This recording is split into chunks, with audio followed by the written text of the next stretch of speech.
Halo Sobat Bola Mania, kembali lagi di BRC Official. Ada kabar menarik nih mengenai head-to-head PSM Makassar versus Persib Bandung, Maung Bandung tanpa pelatih kepala. PSM Makassar akan menjamu Persib Bandung di pekan keempat Liga 1 2023-2024 di Stadion Gelora B.J. Habibie, Parepare. Menghadapi Maung Bandung, PSM Makassar berpeluang besar mengulang memori musim lalu kala Juku Eja melumat Pangeran Biru dengan skor 5-1. Apalagi kondisi internal Persib Bandung kini tak ideal. Mereka baru saja ditinggal oleh pelatih kepala Luis Mia dan 3 orang asistennya. Hal yang sama terjadi di musim lalu kala mereka bertandang ke Stadion Gelora B.J. Habibie. Persib Bandung baru saja ditinggal oleh pelatih Robert Rene Alberts dan digantikan sementara oleh asisten pelatih. Kini, Persib Bandung akan datang ke Parepare dengan hanya didampingi caretaker pelatih kepala, Yaya Sunaria dan 2 orang asisten pelatih. Selain itu, di 3 laga terakhir Persib Bandung menuai hasil kurang maksimal. Mereka hanya bermain imbang di 3 laga tersebut.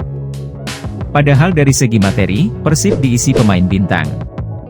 Kehilangan Luis Mia di bangku kepelatihan membuat suasana ruang ganti menjadi buyar. PSM Makassar sendiri diuntungkan dalam situasi ini. Kemenangan terakhir menjadi motivasi lebih mengangkat mental anak asuh Bernardo Tavares. Catatan positif Tavares saat bertemu Persib Bandung bisa terulang. Pasalnya, pasukan Ramang kini dalam kondisi prima dan mulai menemukan kembali performa terbaiknya. Selain itu, Juku Eja juga berambisi untuk mendapatkan 3 poin di markas sendiri. Laga kandang perdana PSM tercoreng akibat kekalahan saat hadapi Dewa United. Untuk itu, Laskar Pinisi punya tekad lebih untuk menang. Di tengah performa membaik, PSM Makassar juga dalam masalah yang cukup serius. Lini depan Laskar Pinisi sampai saat ini belum juga membuka keran golnya. Masalah lini depan pasukan Ramang menjadi sorotan setelah 3 laga tanpa kontribusi yang maksimal. Gol PSM Makassar tercipta dari pemain berposisi gelandang, Wiljan Pluim dan Kenzo Nambu.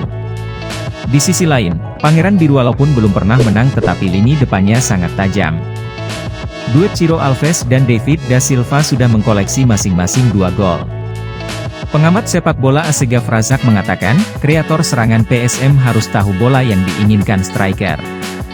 Pasalnya hal ini dapat membantu Everton maupun Adilson membuka keran golnya.